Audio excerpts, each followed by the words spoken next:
Hello. What's up? What's missing? What's missing? Who's missing? That Muppet's missing. That's what's up. You know, I was thinking this just like literally now when you said it. You're thinking? Yeah, I was thinking for a second. Yeah, I do that sometimes. What were you thinking then, Ash? I was thinking that we've not done us three in a long time. No, are you saying we've not had a threesome in a long time? Is that basically what you're saying? Not had a threesome in a long time, and I miss it. True though, I miss the threesome. Yeah, but maybe three will happen quite quickly. Things might happen in the stratosphere, and who knows? Well, as in when we introduce the guest. Well, that definitely, but no. Three in a room, you know what I mean? I'm sure that's a song or a weird video. Anyway, let's get stuck into today, eh? How you been, Wes? How you been? I'm all right. I'm fresh as a daisy, mate. This is another silly thing that we do, like how you been? Because I've seen you this morning. I saw you yesterday. I saw you last night. Yeah, I spent time with you. Yeah, we actually hugged and got to know each other again, which was nice. But how's everyone's week, man? Throw it in the chat. Who's in the chat? Have we got any? Oh, Mark's welling. Yeah, Mark's there. Mark's talking about shots already. I'm good with that. But yeah, Mark. Let's learn something new today, eh? The old cooler, as Martin would always ask me, like, what's the water cooler, Wes? And I'd say the water cooler comes off the theory of turning up, killing some time on a Friday afternoon, meeting somebody you don't know and learning something new. And that's what it's all about today. And I think we're going to learn quite a lot today, aren't we? Yeah, I'm excited for this one. Mm-hmm. I think we're just in this back chat, in this back room. I think we're starting to vibe a bit, so it's going to get fun, I believe. Mark is Shire Fresh. We've got Jenny. Shire Fresh. Jenny's in there. In the house. Let's go then. Let's go, Ash. You're dragging your feet, bro. Let's go. Get it started. So what we're talking about, experiential branding, what it is and how we do it. I think, I'm going to let the guest explain in terms of what that is and what they do. And that guest specializes in immersive environments. That's the background. He's an expert in lighting, atmosphere design for live events and branded experiences. He's worked on brand experiences for the likes of EE, KPMG, Bacardi, GQ, and more. And he's also the host of Boldly Podcast and the founding partner and head of brand transformation at Cube Branch Business Transformation. Give it up for the one and only Matt Platam. Here he is. Hey, guys, how you doing? A lovely ray of pink. A lovely ray of pink. Matt, I tried mine. What's good, Matt? Rate your week. What we're saying? Really good. Not liking the weather here in the UK much. Mate, it's horrendous out there. The weeks are solid too. I think my week's been around at 8 and 9, so I'm pretty good. Yeah, I'd say I'm up there at 8 and 9. Yeah, Millie's had a crazy week in Denmark. I don't know what's happened there, but apparently we are now in the new times in Denmark. Interesting. So go on then. Let's address the elephant in the room. Where is Martin? He's actually with elephants. Like, yeah, literally. He is. He's swanned off to South Africa, and I told you. Oh look, Dan's in the house as well. We've got loads coming in today. Wicked. Easy, Dan. A long time. Easy, mate. He loves the dancers, Dan. But no, I'm going to out him. I said in the pre-call, I'm going to out him. Like I'm the only one who's gone away on vacation and dialed in, like that committed. This guy swanning around with rhinos and elephants and giraffes and stuff.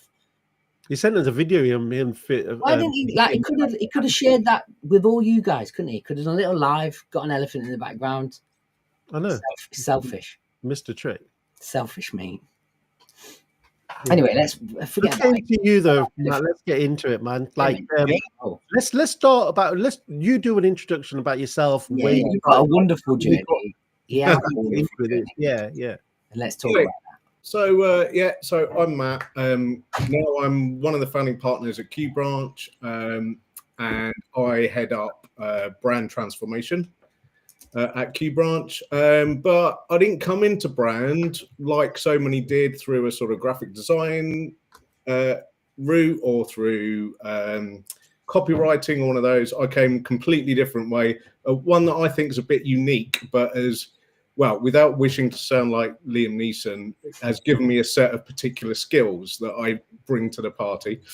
I actually started off in theatre. I started off as an apprentice in the West End on a couple of shows there. And I started off in the lighting department, and I sort of quickly progressed to being a designer of lighting. Lighting was my specialism. And I was doing all right. And then a guy, a mentor of mine at the time, many years ago, took me under his wing and said, look, Matt, what you're doing looks great. Like the looks are there, but there's a bigger picture going on here that I don't think you're really seeing.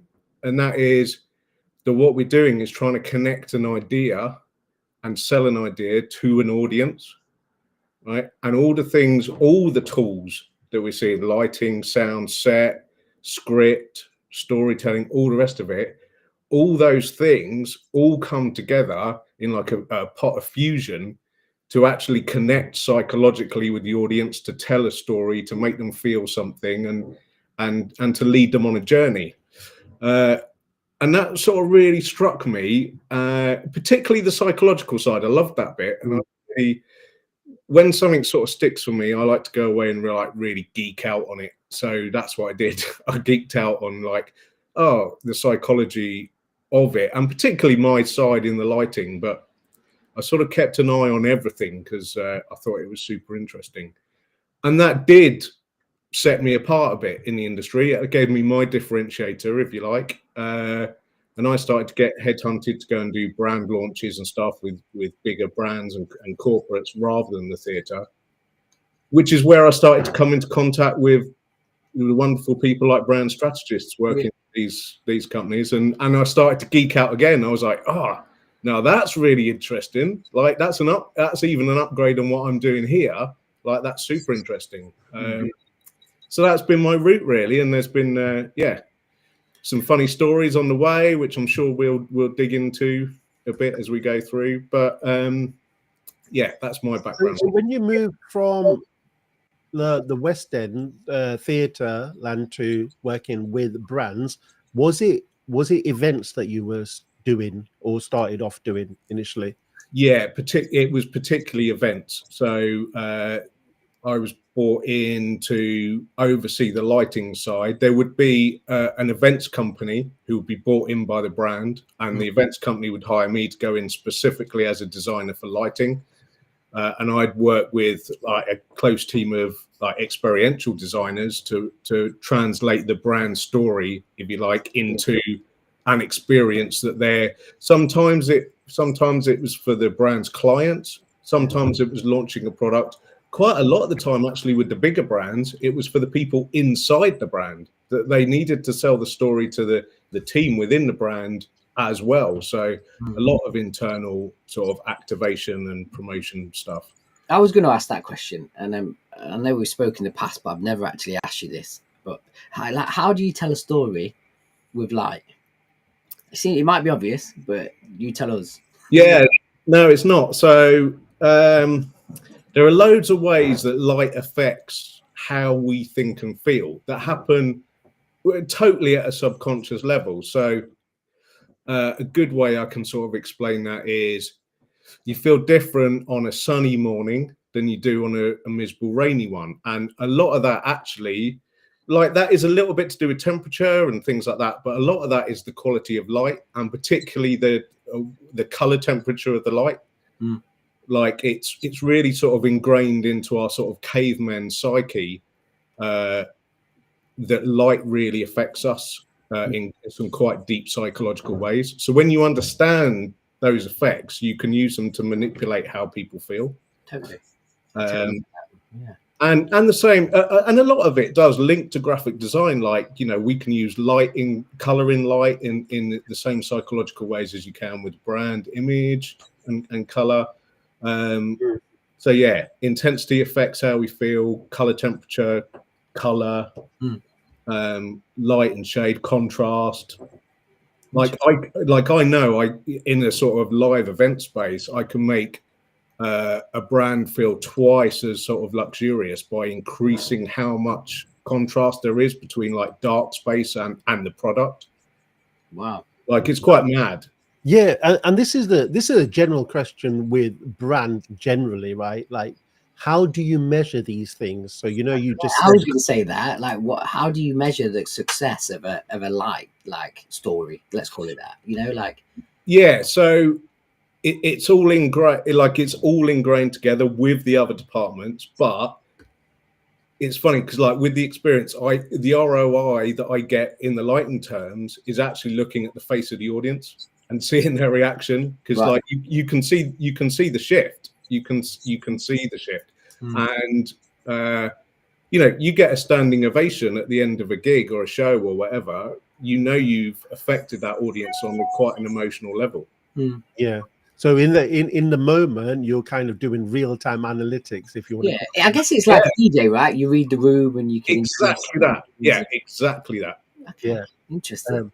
And what about the longer term measurement of these experiences? Now, not just theatre, but when you're having kind of brand activation on events and stuff, how do you measure these things then? Yeah, well, I think that comes much more down to the sort of traditional ROIs, really, Ash. It's like what action are the people you invited taking either at the end of the gig, during it, or like immediately afterwards, within a few days? Like, have they bought into the next thing? If it's internal, what has changed in the team spirit? Like, when they actually go back to the Monday to Friday 9 to 5, have you actually shifted anything in the way they behave and perceive stuff, or do they just go back to their normal 9 to 5? Because if they do, you've wasted a lot of time and money. Yeah. And do you want to, like, for a little bit of context in terms of the type of work that you've done, just like maybe talk about one or two, or even one of the cases, maybe your most favorite one over the course of your career? Yeah, so there's a couple that sort of are quite funny. We did a big like guerrilla marketing thing around the time the iPhone launched. We were actually working for Motorola, and we were employed to basically, in Barcelona every year there's a huge mobile world congress where everyone launches their new products, all the rest of it. Everyone knew that Apple was going to announce some big stuff. We were basically employed by Motorola to have a load of trucks and to basically find out where everyone else's events were, and we would basically rock up outside their event and project Motorola logos over all the buildings around them. We'd light up the city around other people's events with Motorola's branding, so that when people came out of their event, they were immediately hit in the face with Motorola. Interesting. Just to try and steal their audience's attention, basically. Immediately after they've done their bit, like, we'll have a bit of that. Yeah. So we've done a bit of guerrilla stuff in our time. We did the London launch of Vauxhall's Insignia when that launched, and that was quite a mad thing. So their sort of brand message was, this car is going to be from out of this world. That was their kind of story that they wanted to tell. So we faked a crash landing of a UFO on the South Bank. Amazing. And like, there was smoke and like lights coming out of it, and they had fake like MI5 guards stood around it, and all the rest of it. And then once all the news crews got there, we got a big crane in, and they started to lift the UFO out of the crater that we'd made in the middle of the South Bank. And then the new Vauxhall dropped out of the bottom of the spaceship to this big. So let's talk a bit more practical then now. So yeah, we want to move into, so like when you're getting a brief, like, how does that brief come in? Is it like, you know, we need to create this atmosphere, we need to create this output? Like, how does somebody come in and brief you on a lighting project or a you know? Yeah, so shall we say, which is what it is really. Yeah, so generally the client would come to a small team of us. There'd be me, a set guy, like a sound, probably a video designer would be there, and they come in a bit like briefing for a new website or whatever. Yeah. The client comes in and says, you know, this is the story we need to get across. Probably they've got a brand strategist with them, and they'll go through all the strategy of it, and then we will basically work out how to turn that into an experience the audience can actually live and experience through. Because I always say, like, one of my big things is, if you want to build a brand, you build it in the same way as love. Like, love isn't built with one text message, it's not built with one campaign, it's built in a whole series of personal experiences, and that happens through all 5 of our senses: taste, touch, sight. So what we're trying to do in that live experience is capture the audience's attention enough that we can influence all 5 senses, so that we're building that brand connection in the same way as love is built. Yeah. Interesting. So that you've got to be obviously be there, experiencing it. How do you scale this experience, right? So I'm thinking, like, you did something in London, right? So it was geographically restricted, but like, I'm just trying to think, like, this is big budget stuff. How do you then scale that experience? Yeah, you can share it on social media and then it gets shared. There's a lot of fake experiences as well that are done through now with AI and stuff. But I'm not talking about that. I'm talking about the actual experience that go viral. Is there any value in that? Or is there any other way of scaling it, or do you just do it in different locations? Yeah, I mean, sure, a lot, particularly now, a lot is shared through video, through socials, through platforms. But when I first started, we would generally have to go on roadshows. So we would basically create the experience in one city, and we'd basically have to go on tour, like a music gig, for like 6 months. And we'd take it, you know, wherever they needed to connect with the audience, that's where we take it. Yeah, that must have been a lot of fun. Oh, it was great. Like, I love, like, in my younger days, it was proper rock and roll. Loved it, traveling all over the place, doing cool stuff, and yeah, it was like being on tour with a band, really. So what comes, like, with all that positive? What's the challenges that come with that? So obviously, if you're rolling this thing round, and you've got to do different cities, maybe different countries, like, what challenges does that? Yeah, I mean, it taught me a hell of a lot about working with people and really getting on with people, because you're dealing with, like, particularly the crew. Like, the crew have got to build this stuff. Like, and generally you might take a couple of supervisors with you who are from the UK or from the States or whatever, but generally you're using local labor, because it's really labor intensive, this stuff. Yeah. And learning to communicate with people from all over the world and get the best out of them and drive the team. So, because the other thing about the live event stuff, like, if a website's slightly delayed, it's annoying for the client, but we can push that back, and you can't push live events back. The audience is turning up at 7 p.m. whether you're finished or not. And if you're not finished, that doesn't only screw your reputation, you're screwing a massive brand in many cases. Yeah. Have you had anything go really wrong?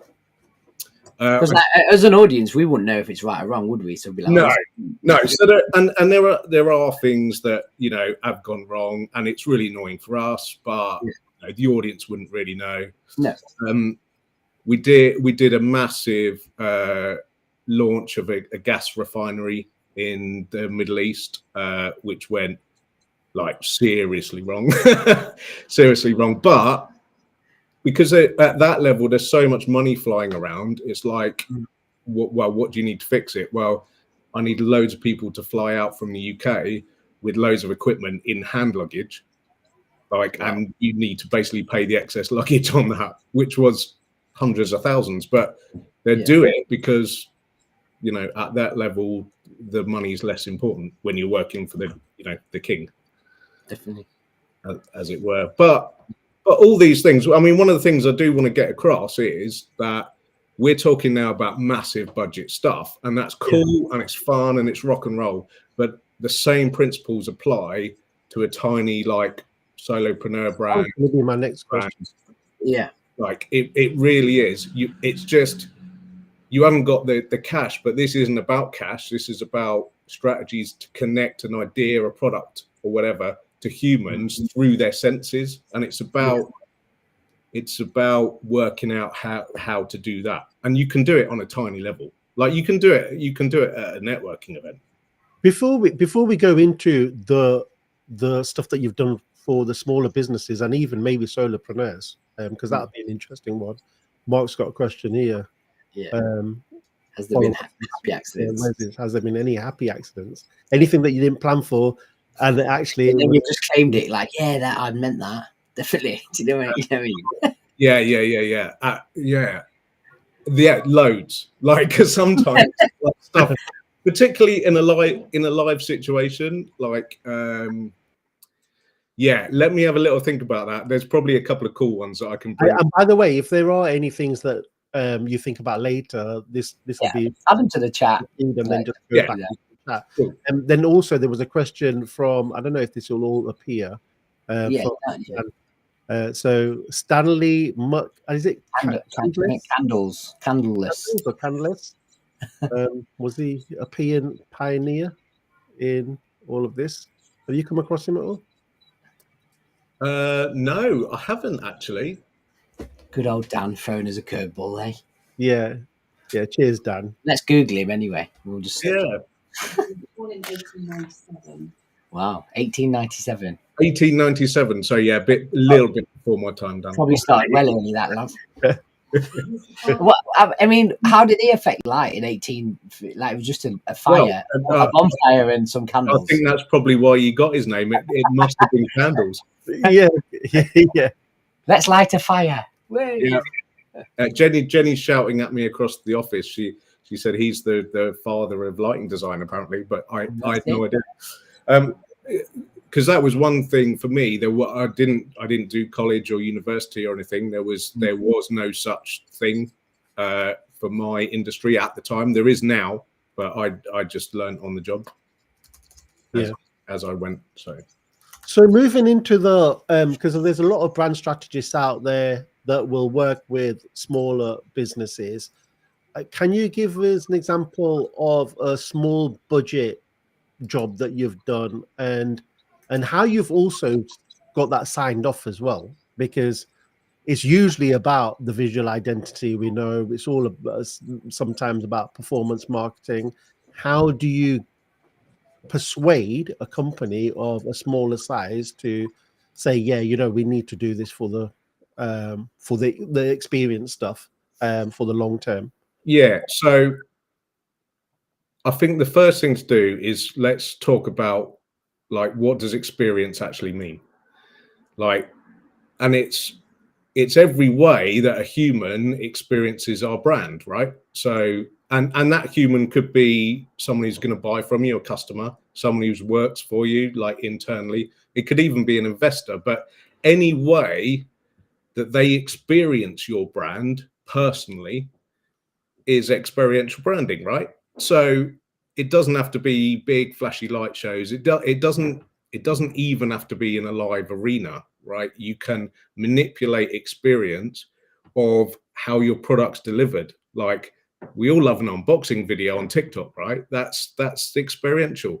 That's part of the experience. So the first thing I would always do with a smaller client now is map out, if we're working on customer experiential, let's map out the journey and every way our brand connects with the customer. Even down to how's your invoice showing up? What's the experience the customer has around that invoice? And I really like, because of my background, to tie it down to how are they experiencing that through all of their senses. And a lot of the times, don't get me wrong, all 5 of the senses don't make sense, particularly when we're talking about invoicing. But if you got a brick and mortar store that customers walking into, what's it smell like when they walk into it? Yeah. Like, we all know the supermarket trick of the fresh bread or the coffee or whatever. You know, that's deliberate. They've thought about it. That's, you know, and that's experiential. Yeah. And that's the kind of ethos that I want to get across of, like, it doesn't have to be a live event. Like, every time a human interacts with your brand, that's a live event.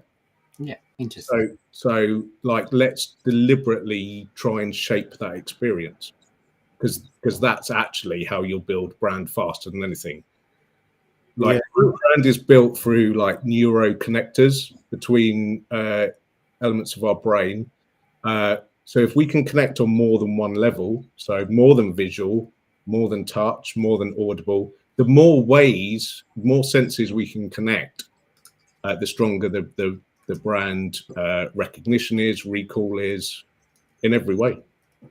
Yeah. How much this go into your kind of brand guidelines then do you do with clients? Do you, because obviously all of this has to be consistent. Yeah. So how do you put that into like or document or instruction that can be used for like everyone in an organization business? Yeah, so just like there's a brand guideline for visuals, for fonts, for colors, all the rest of it, I really like to produce a brand guideline that is across all 5 senses. So if they're appropriate, and they have to be appropriate, let's not waste time working out what the brand smell is if your customer never physically, like, if you're completely online, yeah, you're never going to worry about the smell. Like, let's not waste time and money. But if it's appropriate, like, what is the smell? What is the soundtrack? Like, soundtrack's massively important, right? What, you know, but if you are delivering physical things, like, what's the paper quality? What's the texture of the paper? Like, that's a touch sense. So yeah, I would absolutely detail those in guidelines. Yeah, it's interesting. We were at an event yesterday, weren't we? And we were like just talking about all the little things that we were noticing from that they built and done on purpose. You know? Yeah, lighting, like even the whole how Wes got invited to it, and then to the point when we were there, where they were kind of casually upgrading us to the next experience. Then the music. I don't know whether you noticed though, Wes, but you mentioned like when the DJ came on, like, oh yeah, this is their style music, but then it totally switched, and I thought that threw me a little bit, like even subconsciously, you know what I mean? Yeah. Like I was like, oh, I liked it. Don't get me wrong, but it didn't feel like them. It just felt like a normal party. Then don't get me wrong, they're brilliant brand, and it was a great event. But that was that one thing that like subconsciously it happened, didn't it? Like it just felt like great. ending of the party. Yeah. Anyway. So then, Matt, so like how have you translated then? Because you started leaning into it a bit there, like obviously with guidelines, but how have you took all this kind of insight and knowledge that you've had over your years of doing this into your present day? Then how does this like play out in your day-to-day job now? Yeah, so we approach all projects and clients with a framework that we put together that we call Fusion, and that's basically how does the strategy fuse with the people, because the people have got to implement the strategy, right? Strategy can't be implemented by anything other than humans, even now, even in the AI world. And how does that fuse with operations? Because operations aren't just systems, they're systems that empower the people to deliver the strategy consistently. Yeah. But also operations deliver that experience. So, and it's only when the three work together in harmony, really, that you have the most. That's where the brand building power comes from, in my opinion, when those three work together as one. And that's really kind of where I've taken that experience. And you know, I'm not an expert in that field. We as a company at Q Branch have brought in, you know, we've got Jenny, who's amazing at the people side. We got John, who's the expert in the operations. And then it's my strategy that feeds those two.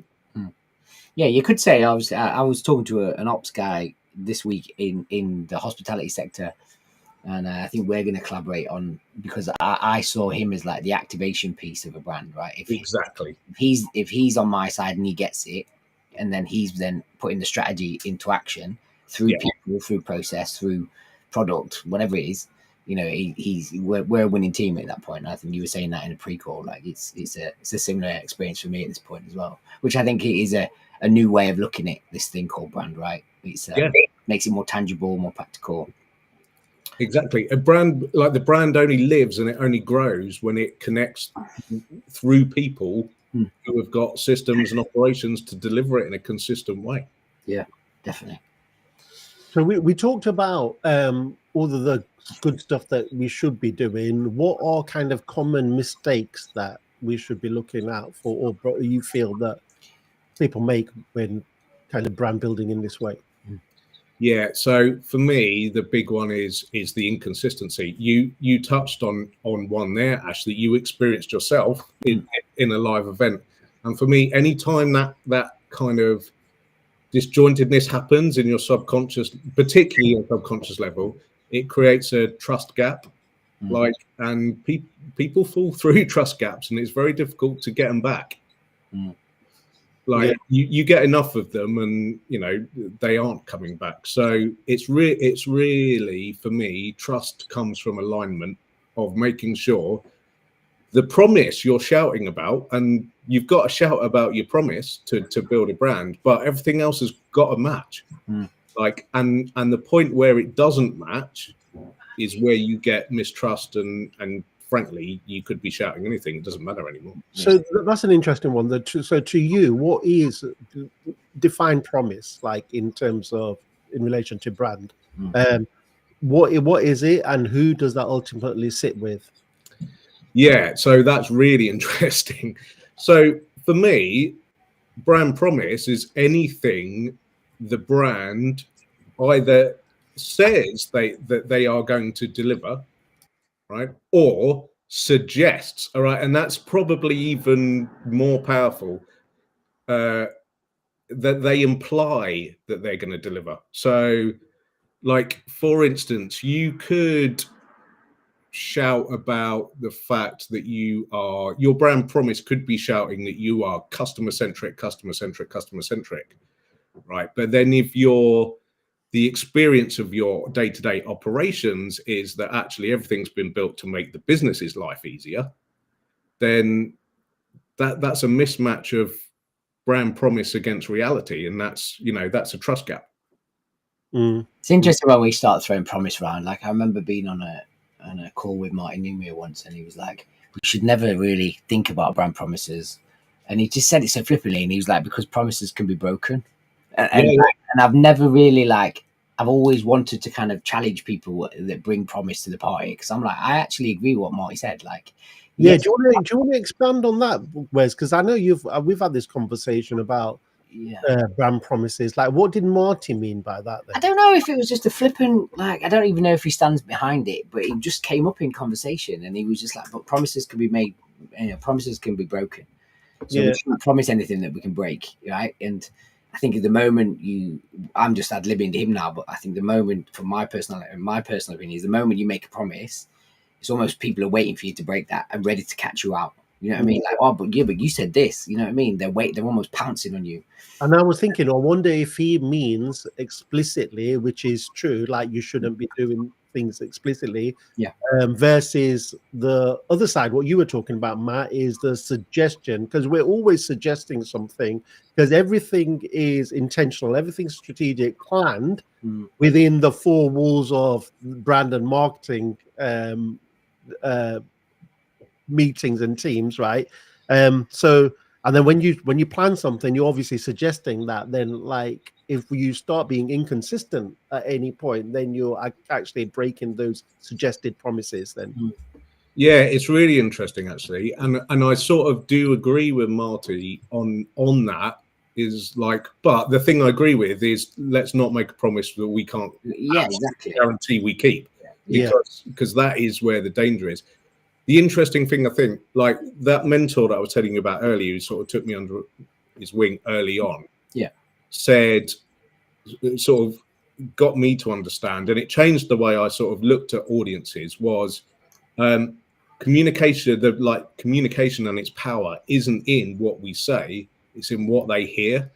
And that's kind of comes into a Marty thing as well about, you know, brand isn't what we say it is, it's what they say it is. Yeah. If you take that into all communication, like it's not what we say, it's not what we're giving, it's what they're hearing, what they're receiving. And if we focus on that, like they are hearing a promise, whether we're saying this is a promise or not, there is an implied promise there. So yeah, we need to make sure that. And I guess these levels of promise, right? It's not like absolutely we're promising to save the world, or we're promising to deliver your food within 3 minutes. Like, you know, they're very practical ones, and I guess it's a bit like purpose, really. You know, and as Jenny said in the chat, like purpose is meant to be internal. It's meant to be a driver. Yeah, it can go external, but 9 times out of 10, it's driving your internal force and your reasons and your justifications of why you're doing stuff. I guess a promise, you know, does the same thing, really. You know, keep it in house, use it as an alignment tool. You know. Yeah. Makes sense. How will you navigate? Like, we always ask this question because it always comes up because it's so topical with AI and stuff. Like, are you doing anything within this space? Well, we're certainly using it. Like, I think anyone not like trying to learn as much as they can and embracing it at this stage is like writing their own funeral, to be honest. But I think in terms of brand and in terms of our work, the fundamental for me of brand and our work is our job is to connect businesses, ideas, products to humans. Yeah. Right? And as long as we keep in our minds the humans that we're trying to connect with, you know, AI can speed it up. AI can, you know, give us tools to do that. At the end of the day, our job is about connecting with humans, and humans don't change. No. Yeah, they're not the fundamentals. Yeah, it all comes back to that, doesn't it? So because I was thinking along the lines of, you know, you see these kind of AI generated billboards or tube like underground thing, but it's all AI, you know, it's AI. But some, like I've seen some marketing suggest that it was an actual real thing, and then that obviously could destroy. Not destroy, that's probably a little bit harsh or extreme, but it can definitely impact trust, right? So what do you think about those things? Like, can they still be used effectively? Yeah, I absolutely can. Like, I quite like, and I know you guys like this as well, I quite like turning a lot of sort of thinking about these things and thinking about the music industry when I'm doing it, right? Because I think there's a lot of crossover between the music industry and what we're doing. And it's, you can experience an album, right? You can absolutely love an album, which, you know, in the future could be AI generated or whatever, but there is nothing like the feeling you get through all of your senses of being in the middle of a live gig. Like you can't replace that with AI. Yeah, you might you know, get AI artists in the future with holograms or whatever, but you're still talking about a live human experience. Yeah, totally. Can you take us through the process of the types of business that you now work with in Q Brand and how that looks working with you? Two purposes here. Potential clients listening to this, watching this, like what can they expect from you? Also, we want to help our brand strategists and audiences out there do similar things. Yeah, so we focus on a particular type of person and organization and the situation that they're in. That's what we niche to. We like working with change makers on a mission. So they're not happy with the status quo. They want to make change and they're on a mission to do that. And that could be a massive world-beating change, or it could be that they are want to bring the best coffee they can to their village through a coffee shop, right? But they're on a mission to make things better. So they're the people that we work with, and the situation we work with is they've been doing all right, like, but they've got to a point where what got them there isn't going to get them to the next level, and they know that. They've reached it. They got stuck. They've reached the ceiling, and even stuff might have started to decline. And they need some outside perspective and some strategy to actually break that ceiling and get to the next level. That's who we love working with, and we've done that from a few micro brands and solopreneurs, but as we all know, it is quite expensive, so it can be prohibitive for those people. So I would say sort of the higher end of the small to medium business is normally where our sort of firepower is, really, where we can make the most difference. Because generally they have that sort of size of company have the ability to implement as well, because they've generally got more people and resources available. And I'm not talking cash, actually. It is more about people and resources and time. Yeah, well, it goes back to what we were saying. Like you can plan and strategize, but if you're not activating and you've not got the right people to do that, then it is literally a waste of time and money, isn't it? Yeah, and it's hard. Like, and this stuff, don't get me wrong, this stuff can make a difference to the micro brands and the solopreneurs, and we can unlock some better ways of thinking for them. But in terms of like guiding them one-to-one through a process, that's normally prohibitive for them. What kind of changes and improvement in terms of ROI and measuring have you seen with smaller businesses with what you do? Can you give any examples there? Yeah, so we were brought in quite early with a charity called Tough to Talk, which is a men's mental health charity. And we managed to pretty quickly turn their engagement up by about 500%. Just by really focusing on the way they connected to humans and guys in particular, because guys are notoriously to reach with mental health messaging, right? Yeah. So we spent a long time understanding actually how guys wanted to connect and wanted to be connected with, and so we've helped them do that. So on that, before you move on, that's a good one to like unpack a little bit. So what did they come to you with in terms of a brief, and then what did you do? Yeah, so the brief actually was they wanted some help around their purpose, vision, and mission. Just to they had ideas, but they wanted to be able to articulate it. So they came to us wanting to articulate what they did, and they wanted a website. Like, they wanted the classics, so they came to us for the classic deliverables, right? And we said, we don't really do that. Like, when people come to us with that sort of thing in mind, we always say to them, like, we're not the marketing department, we're the pre-marketing department. Like, we'll work with you on all the pre stuff that will make that stuff actually work, make it effective. Yeah.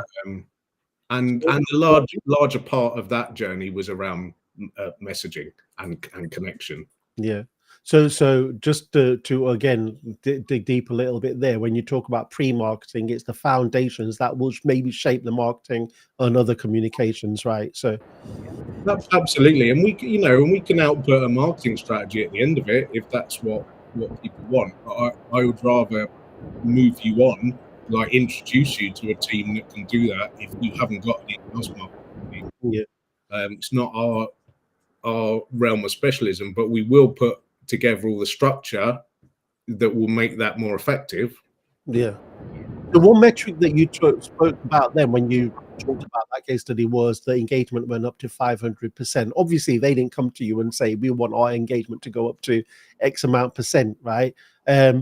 What did you, obviously you've told us why they came to you. How did you then diagnose that? And then what did you actually do? And then the post analytics of that, actually, this is what you got.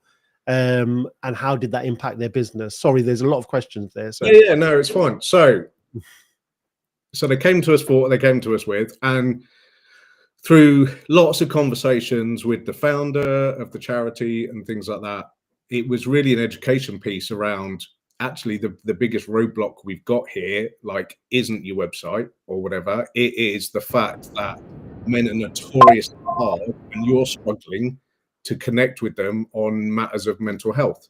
So the first problem we got to solve before we present them with a website is, how are we going to talk to them? Like, how are we going to get them involved? And what exactly is a website going to say to them that actually is going to get you the result you're looking for, which is ultimately to save lives? That's the metric that charity is built. Like, how many male lives can we save? And you can only do that by engaging with more men, so that you can deliver that message that will save their life. Yeah, it's a great case study. That amazing work. And interestingly, having done that, we were then approached by the NHS to do a similar thing for them, to get more men into mental health services in the NHS. And yeah, similar process. Your partner, Jenny's got this as well, so I'll leave that on screen. But yeah, Wes, were you about to say something? I just want to know where Matt's, what's Matt got in the oven at the minute, what's happening in his world, what we're working on in the near future, anything happening on your side? Your audio's Yeah, your audio's gone really far, but I think I got it. So what we got in the pipeline, what's in the oven cooking. Yeah, so I talked a little bit about Fusion earlier. Fusion is our core offer right now that we are really running with, and that's fusing brand strategy with people, developing the people to deliver the strategy, and developing the operational systems within the organization that will support the people to deliver the strategy, and deliver the strategy and in an experience that builds brand, builds trust, builds all the great things we've been talking about. So we're doing that. We're just about to launch a little self-diagnostic tool, which we call Fusion Score. So people will be able to go online, answer a whole load of questions, and get a score across the three segments. How are you doing on strategy, people, and operations in delivering like great experiences? So keep follow me on LinkedIn. Is that like a kind of score app type of? Yeah, absolutely. It will be sat on Score app, and it will deliver. It will basically give you a personalized report as to where you might be struggling and why. Yeah, what you can do about it. So we're doing that, and we've got interestingly, talking about the solopreneurs and stuff earlier, we do want to be able to support them. So we are doing something a bit different for us. We're running the first live event that we've run in January called Mission Accelerator, and we're going to take a group of 20 people to a converted farm, which is pretty nice, special. It's been well renovated in the Peak District in the UK. And we're going to lock ourselves away for 4 days, 5 nights, and we're going to deal with all the good stuff we've been talking about. We're going to deal with mission, purpose, vision. We're going to do messaging, positioning. We got John there to deal with operations. Jenny's going to do a whole load of mindset work, and we're bringing in a sales expert, Ryan, to deal with actually how do you sell this thing that we've built together now in the real world. Everything we thought that solopreneurs might need to really start off 2026 in the most powerful way possible. So if anyone's interested in that, go to missionaccelerator.co.uk. There's an early bird offer at the moment, and for you guys, if you put in the code Watercooler, all one word, all uppercase, your guys will get an extra £200 off each ticket. Yeah. So in the comment, Wes has already done that. Watercooler. Okay, cool. Yeah, and if I was going to suggest Jenny does it as well, and she's done it. Jenny, listen, Jenny, put the link to the place as well. The obviously Matt spoke it out, but if you've got something they can click on. Cool. So let's move into a little bit of personal. Let's move into Matt. Let's move into the favourite part of the show. So I always ask this, Matt. I always say, so what does Matt do? What does Matt do outside of being Matt at work? Matt's about to get married. Whee! And third time lucky. It'll be number 3. Third time's a charm, right? Absolutely. So running around the world doing cool events didn't do much for my marital status. But we're a bit more settled now, and third time lucky with Jenny. So we're looking forward to that. I love food. Like, I'm a real foodie. I love to eat.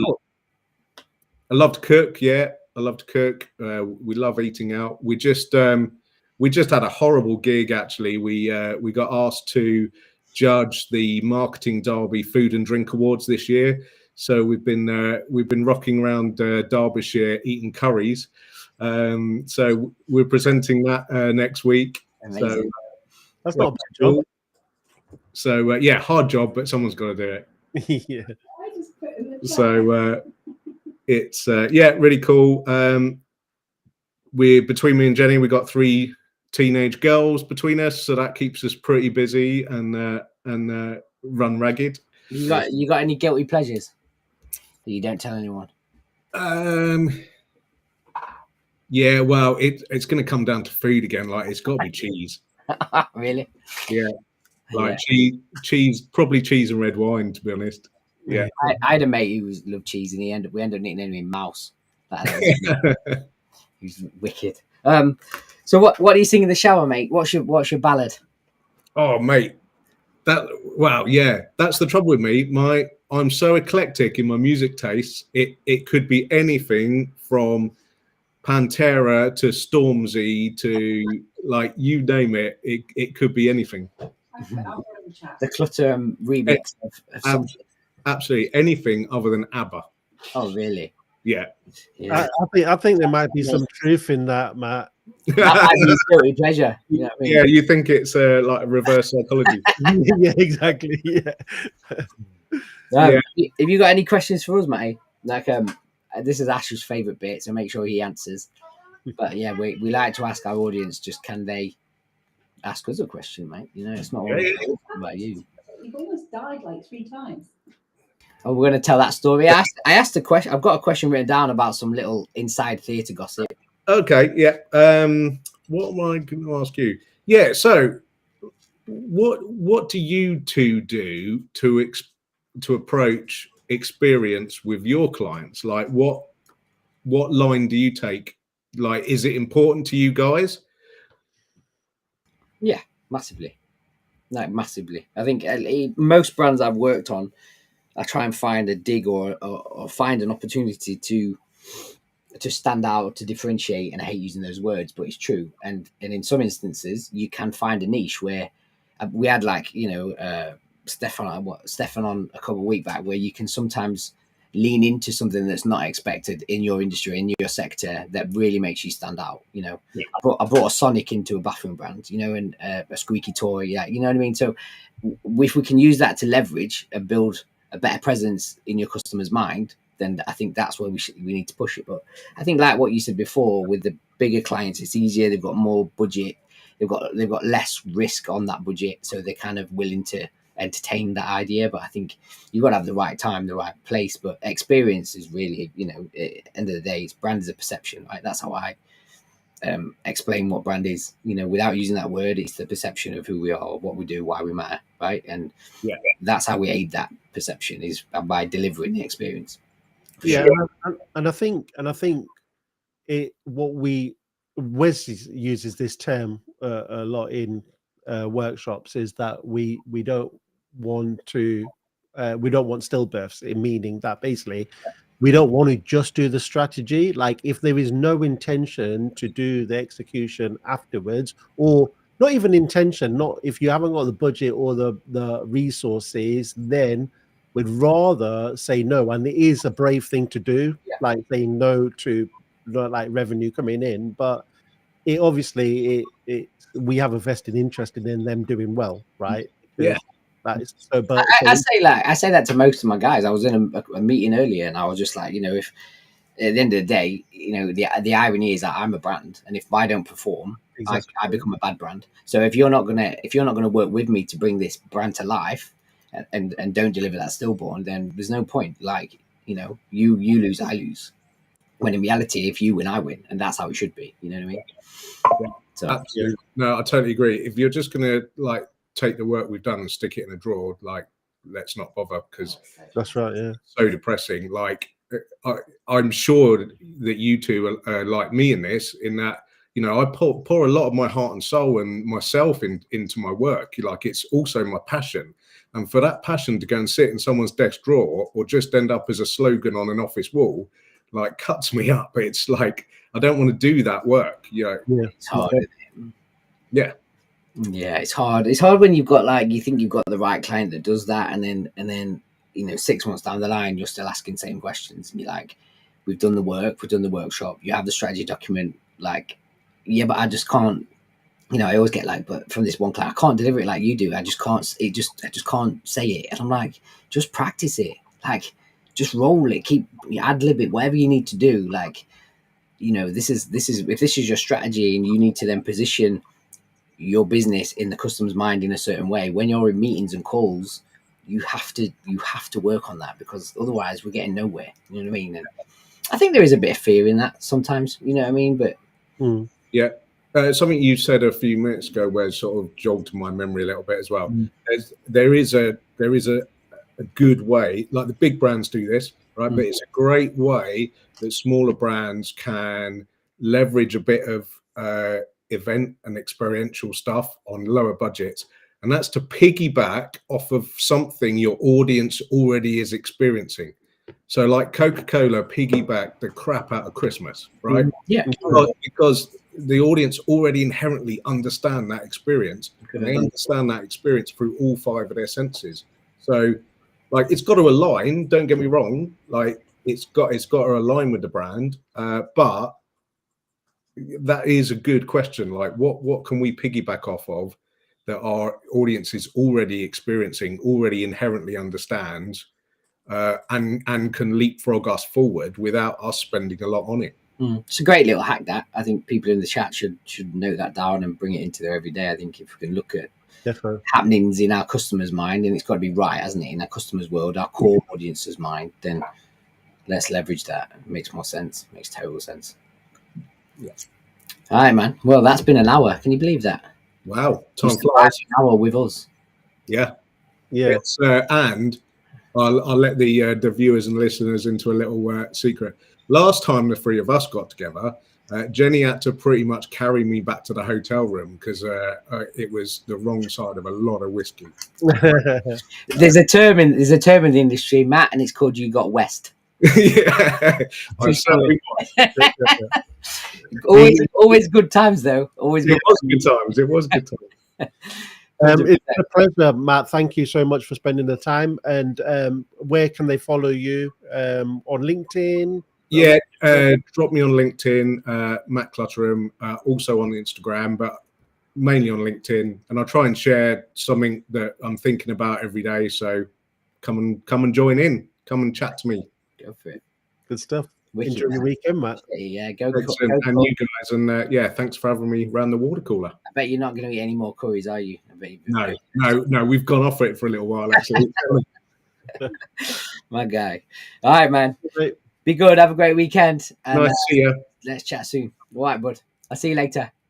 Oh, that was mint, that wasn't it? Yeah, fascinating. Like, it's the whole psychology of it. I mean, that's brand generally, isn't it? Like, lessons we can take from lighting, though. You know, like thinking how we can manipulate and leave an experience just by using theory of light, which then translates into brand. And the thing is, we experience it all. We just don't think about it. And then, like, when you talk about things, like when he was talking about the supermarket and the intentional smell of the fresh bread. It's like Abercrombie and Hollister, like spraying their scent onto the street so you can smell it before you can even see the shop. And then just talking a bit more about last night. And then there was an event, wasn't there, where the heater, so it was an outdoor event, but it was covered and it was really dimly lit. But every time their heating lamp came on, it brightened the room. Yeah. Completely different experience, not only with temperature wise, but light wise. And you think like, oh shit, like they didn't plan for that live event to happen. That happened. Yeah, like, and it was going on throughout the event. I guess that was a little bit of a happy accident, especially when it gets turned back on. Because Yeah. when it did go down, it's like that mood's gone a bit. Yeah, definitely. But yeah, fascinating, mate. Fascinating. So yeah, it's it, mate. 2 weeks. We have a cool guest on. Like it's something to do with naming again. Like you never know. But we don't know who it is it? We've had one master of naming on. We might have another. We just leaked something there. Do you think? I think, man, just leave it there. And just for the group, just for the chat, somebody was asking about getting them a video of a playback. I put a link in the chat that you can see all our lives playback. There's tons of people in there, you know, from Martin Newmere to Roy Sutherland to Simon Dixon. Like, there's loads of people. Go check it out, man. Yeah. Roger Martin one's a great one. We learn a lot about Roger Martin and his reggae. Yeah. All right, man. Let's wrap. Cool, man. Enjoy the weekend, and thank you everyone for sharing the Friday afternoon with us. Don't butcher that then, will you? Take care. Bye.